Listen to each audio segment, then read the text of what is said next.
వరంగల్ జిల్లా సాయంపేట మండలం పెదకొడపాక ఆరేపల్లి గ్రామాలలో స్పీకర్ మధుసూదనాచారి పర్యటించారు.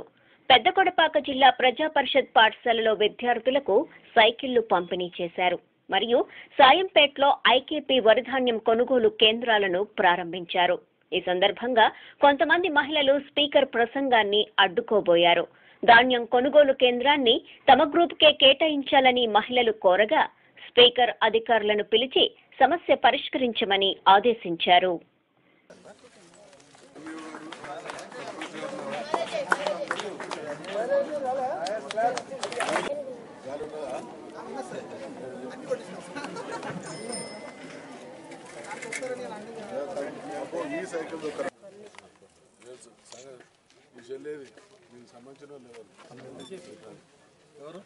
జై తెలంగాణ.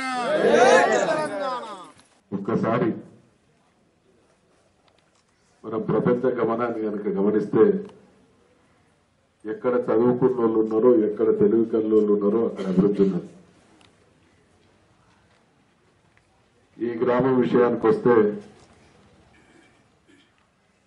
ఈ ఊళ్ళో నాతో పాటు చదువుకున్నటువంటి మిత్రులు కూడా ఉన్నారు.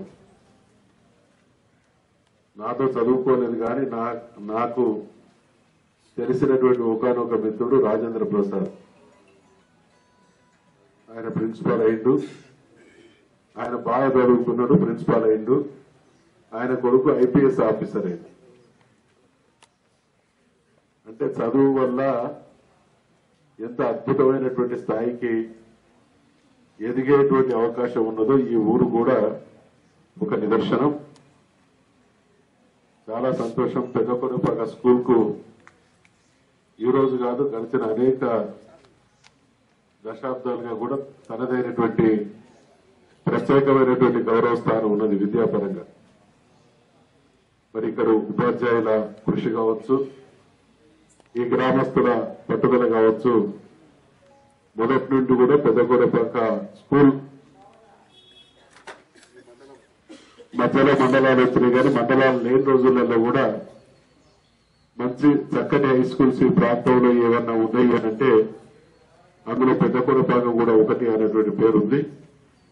ఈ రోజు కూడా మరి డిఓ గారు చెప్పినట్టు లేదా ఎంఈఓ గారు చెప్పినట్టు 100% రిజల్ట్స్ వస్తున్నటువంటి స్కూల్ గా ఒక ప్రత్యేకతను సంతరించుకున్నది. కాబట్టి ఇక్కడ పనిచేస్తున్నటువంటి ఉపాధ్యాయ వర్గానికి నా పరంగా వారికి అందరూ కూడా అభినందనలు తెలియజేస్తాను.